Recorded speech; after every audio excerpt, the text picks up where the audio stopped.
Hi, I'm MF Kitten, and I'm going to show you a way of getting rid of cymbal bleed, or reducing it rather, that I've discovered during mixing. And this is the track that I was mixing at the time, so it's suiting that I should be using this. Okay, so when you mix drums, and these are all raw, these are the raw drums from the band.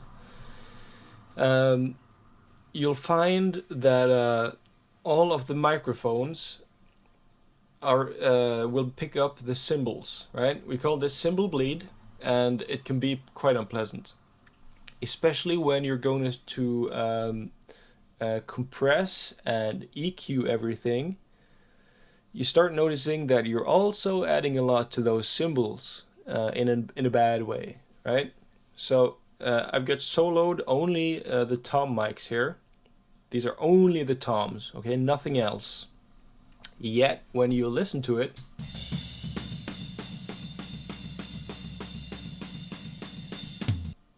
right? Okay, so I should, just to be fair, I should let you listen to what the toms sound like, right? So the toms are obviously louder than the cymbals, but not that much louder, right? You want to isolate every part of the kit more, okay? So since I haven't treated these toms, I'm going to mute them because I want to be able to compare what I've done to the snare track with and without compression. And if the bleed from the toms are ringing through, that would be detrimental to the entire demonstration, okay? So this is what it sounds like before I've done anything at all to it, right? Yeah, very nice natural sound. All I've done is a few volume adjustments and panning. And the first thing I'm going to add is a compressor. Okay? So compressing the snare lets it ring more through the mix, and it gives it a new aggressive voice. And the short way of explaining it is it just sounds nice, it sounds better. So whatever, who cares, right? So adding the compressor.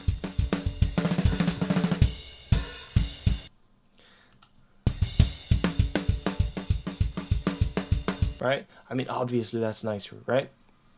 Okay, so let's say you want to start EQing. Yeah, so remove some mids, that's obvious. Add some highs. Okay, yeah, that's gonna sound good. But listen to those cymbals. Aren't those some awful cymbals? There's a lot of s in that. I just scared my cat by making that noise. You don't want that hiss, right? That's ugly. So, okay, just let's compare before I move on.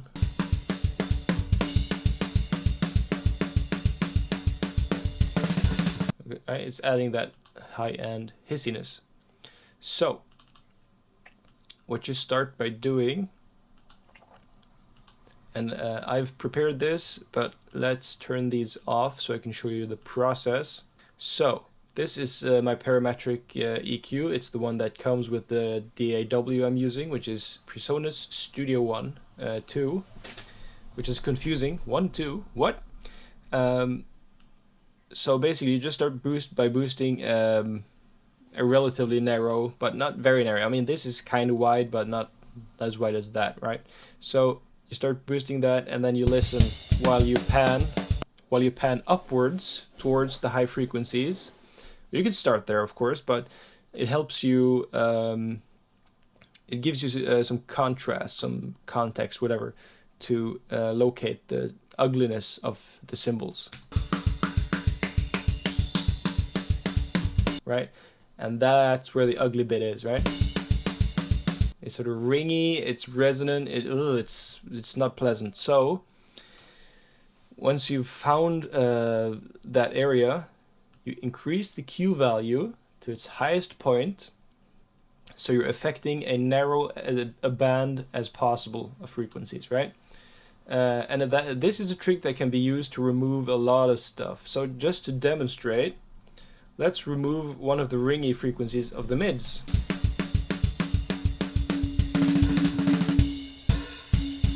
Right?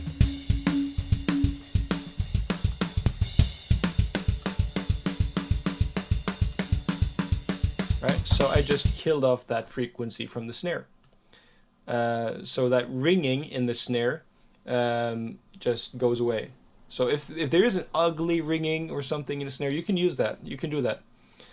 But what I've done is I've found two of the most painful peaks in the cymbals bleeding through the snare mic, and I've cut them down. I've killed them off. Of course, don't dip too far. Don't go too far with this. Be careful, because you're also affecting the snare itself, and you don't want to murder the high end of the snare. That's what you're trying to keep, right? That's what you're trying to isolate and retain. So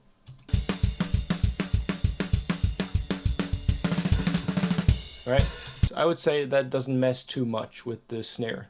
Right? It's still pretty intact, but you've killed off the worst, the most offending high-end frequencies of the cymbals. So when you're adding high-end to the snare, obviously what you want more of is the ta, the ka, when you're hitting, or rather the drummer is hitting that snare. When the stick hits the top of that snare. So this is the method that I found to be quite effective. It's a multiband compressor. It's the one that just comes with the DAW I'm using, but I like it very much. It does the job excellently. Excellent. It's excellent at its job, is what I'm trying to say. Anyway, it's not just a compressor, it's also an expander. So you increase the compression ratio by going up, right? And you decrease, or rather, you increase the expansion ratio, I should say, by going below, right? Because they're opposites. This one turns the audio down, this one turns it up, right? Compressor, expander. Very, very interesting stuff. So I've isolated a few frequencies in the high end from right here at 1.43 kilohertz, and the second one starts as 2.85 and the third one starts at 6.35. So those are the three areas I will be working with. Okay, I should start with this one because this is where it's most apparent. Okay, so this is before I've done anything at all with the multiband. Solo the snare, right? So solo that frequency, right? So in that band, you can hear the attack of the snare. It's not, there's no ringing. It's just t t t. But the cymbals, that's where the cymbals are almost at their worst, right? Because they're loud and they're getting in the way. So what I've done, and I'm just gonna slowly return this to its 0 point, so to speak, right? And the gain is up on this frequency. In other words, I've turned the volume of that frequency up to counteract what I'm gonna do with the expander. And just a quick lesson, so you know the difference. A compressor, what that does is it waits for the volume to reach a certain level, and then it reacts by turning the level down. And the attack defines how quickly it turns it down, and the release is defining how quickly it starts going back up to where it was. And to get more snap out of, say, a snare, using a compressor, you want the attack to be slow enough so it lets through the initial hit but turns down the rest of the sound, right? And that way it sounds sort of meaner, it sounds more aggressive, right? And an expander, it does the opposite. So when the audio reaches a certain level, it turns it up, okay? And to add more, to only affect the initial attack, then the hit, you want the release to be fast, not the attack. Or rather, you want the attack to be instant, and you want the release to stop quick enough so as to not let through the entire sound, depending on what you're trying to do, of course. So I've got this set to expander mode, and I'm only affecting this frequency band. Right? And I'm just so you know, I spent a lot of time fiddling with the low and high threshold controls. I don't know if your multiband expansion / compression plugin is going to have both high and low threshold. So, you know, just try to learn the basic principle here, the idea of what I'm doing. It's like I'm using a gate on each frequency band, right? So let's start turning up the expansion ratio.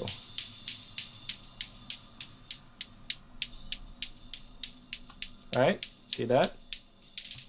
And of course, to avoid more sputtery sounds and stuff, I got the release set to, well, I'm going to say high, but it's not really high, 120 milliseconds, just so it tails off a little more naturally for each hit. You can tell by this meter right here what it's doing. Right, so it keeps it down rather than keeping it up, and it lets through those high peaks from the snare.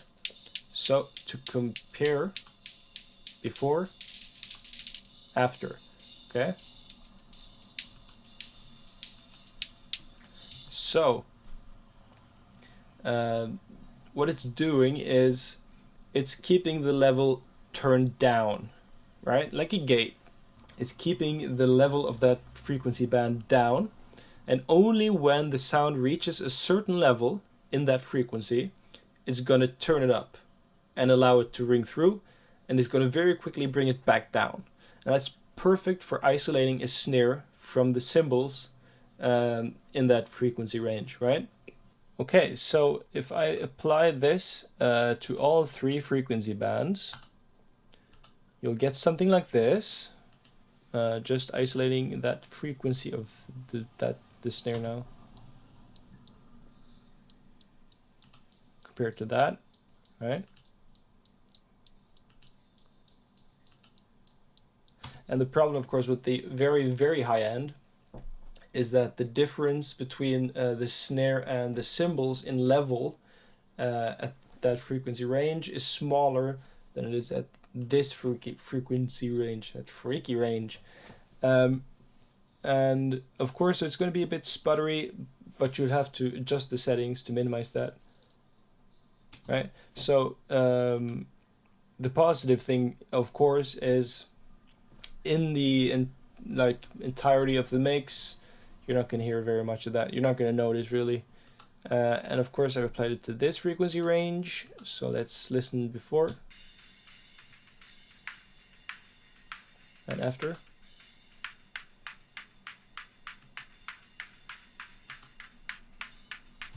I should increase the release a tiny bit. Right, there we go. And as a whole, let's compare. Let's go back to the beginning. Before, after. Right, so it definitely helps. And let's listen to it with the entire kit playing. This is before I've done anything. After surgical EQ, after multiband, let's go back here, after multiband expansion. See? It does so much helpful stuff in the context of the mix, right? And before that, if we do the off and on test. This is the snare before I started removing the cymbals. And now let's turn that snare off. You hear how much of the cymbals are coming from the snare track alone? Let's do that one more time, okay? Now the snare mic is off. Now turning it on.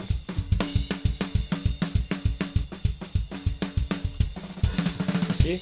There's so much cymbals in that snare mic. So, killing it off with surgical EQ and multiband expander.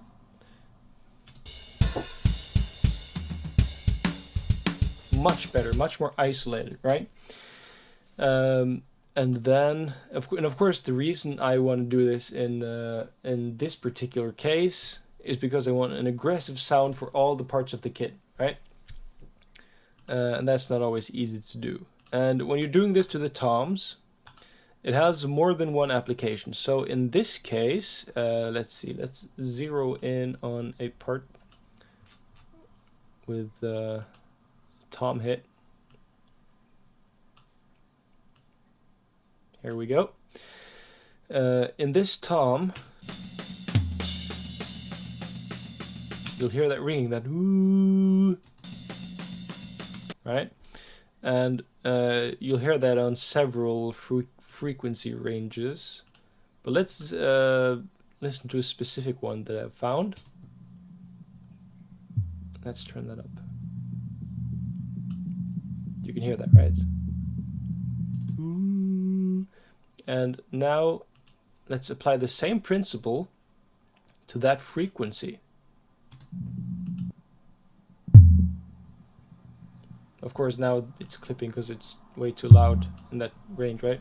But I should have less release. But yeah, notice how much less ringing there's in there. Yet the low end, the punch of that that hit, it's still coming through clearly. So, and before, and after, right? Isn't that great? Now let's, I mean, of course I've turned it up, but still. And after one more time, right? You isolate the good stuff from the nasty stuff, right? So I hope this has been helpful.